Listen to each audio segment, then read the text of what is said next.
The Haunter by Thomas Hardy, 1840 to 1928. He does not think that I haunt here nightly. How shall I let him know that whither his fancy sets him wandering, I too alertly go? Hover and hover a few feet from him, just as I used to do, but cannot answer the words he lifts me, only listen thereto. When I could answer, he did not say them.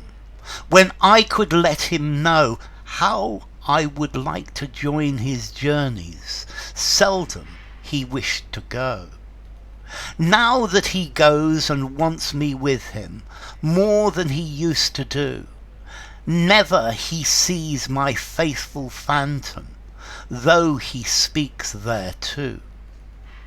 Yes, I companion him to places where dreamers know, where the shy hares print long paces, where the night rooks go, into old isles where the past is all to him, close as a shade can do, always lacking the power to call him near as I reach thereto. What a good haunter I am! Oh, tell him, quickly make him know, if he but sigh since my loss befell him, straight to his side I go.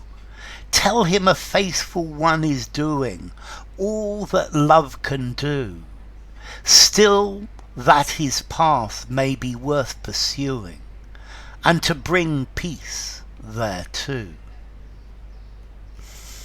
Okay, this is a poem by Thomas Hardy. Let's see, Thomas Hardy was an English novelist and a poet. He was also an architect, and architecture is how he made his living. He studied architecture at King's College London. Okay, so he was his novels were Victorian naturalism, where things are looked at in as real life. He's part of the golden age of Victorian literature. He's more famous for his novels as well. Now, let's see, we need to look a little bit at Thomas Hardy's life to gain a better understanding of this poem. Hardy married Emma Gifford. I think they were married at a fairly young age, and this marriage, unfortunately, it didn't go very well, and for many years they were estranged. Let's see, they were married in 1874. So yeah, he's actually 34 years old at this point.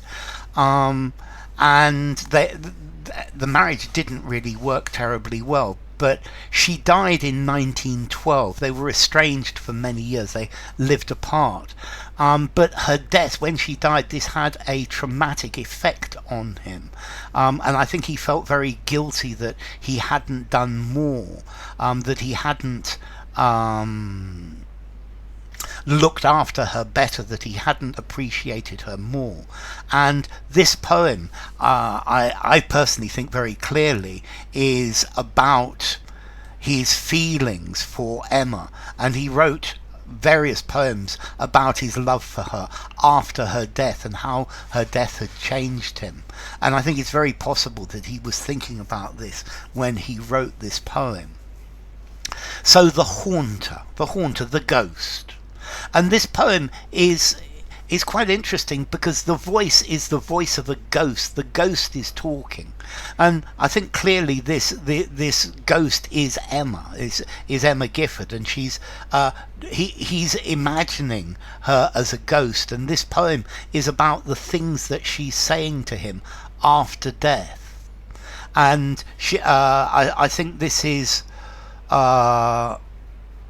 She's effectively telling him how much she loves him now that they are apart. So he does not think that I haunt here nightly. So he doesn't think that I'm haunting him. He doesn't think that I am here every night. How shall I let him know that whither his fancy sets him wandering, I too alertly go? And the ghost is asking, how do I let him know that wherever he goes, I am with him, I follow him everywhere he goes. My ghost follows him. But maybe as well this is Hardy talking, saying that the ghost follows him in his mind, or in the spirit realm, and I think he's wondering about that. Hover and hover just a few feet from him, just as I used to do. So close to him, a few feet away from him. And she always, apparently, when they were married, she was always a few feet away from him, hovering, waiting for him to say something. But he cannot answer the words he lifts me. Only listen thereto. But so, and Hardy is sitting there. And he's saying things to her. He's thinking about her and saying things to her. But she can't answer these words because she's a ghost. And she can only listen thereto, to those words. So I'm a few feet away from him, as I was all of the time we were married. And when he says something, I can't answer his words. The words that he speaks to me. And maybe this is also echoing their relationship, that maybe she didn't feel that she could answer the things that he asked her, the things that he said to her. But now she definitely can't because she's dead. So I think maybe when she was alive and could answer him, she didn't. And now she's dead and she does want to answer him, she can't. When I could answer, he did not say them. So clearly he didn't say things to her. I think there was silence in their marriage. They are in the same room and in the same place, but he could say things to me, but he didn't. So I think there's this world of silence between them. When I could let him know how I would like to join his journeys, seldom he wished to go. Now notice here, in his journeys, this isn't a physical journey. This is a journey of the mind. So when he wanted to talk about something, to go on a journey, maybe a journey into politics, or maybe into geography or religion, or and when I could answer him, when I was able to let him know, or to join him in his verbal journeys, he didn't wish me to go with him. He didn't wish to talk to me. And now that I can, the irony is that he doesn't want to. So when I could let him know, yes, when they could start talking, he didn't wish to talk. Now that he goes and wants me with him, more than he used to do, never he sees my faithful phantom, though he speaks thereto. So now that he wants me to follow him in these verbal journeys in his mind to different countries, to different subjects, much more than he used to want me to do this when I was alive, he doesn't see my faithful ghost. He doesn't see my ghost here. Even though he's speaking to me, he's speaking to my wife, to me. So now that he wants me to go on these journeys, to talk with me, much more than he ever talked to me when we were alive. He doesn't see me. He can't see me. And this is the irony of the situation. Yes, I companion him to places only dreamers know, where the shy hares print long paces, where the night rooks go. So I go with him to the strangest of places, to places in his dreams. I follow him even in his dreams, to the places where shy hares, a hare is like a rabbit with big ears, print long paces, where the night rooks, a rook is a black, is like a crow, is a big black bird. So I follow him into his dreams. Yeah, these shy hares print long paces where the night rook goes. This is a world of imagination, a world of dreams. So I join him, I follow him, I go with him to all of the places in his dreams, into old isles where the past is all to him, close as a shade can do. So I go into old isles, to old places where the past is all to him. When he goes to places from the past, I think maybe in mind and also physically, when he goes to places that have memories for him, I follow him as closely as a ghost can do, always lacking the power to call him, near as I reach thereto. So I go with him to all of these places, but I can't call him, I can't connect to him, I can't reach him.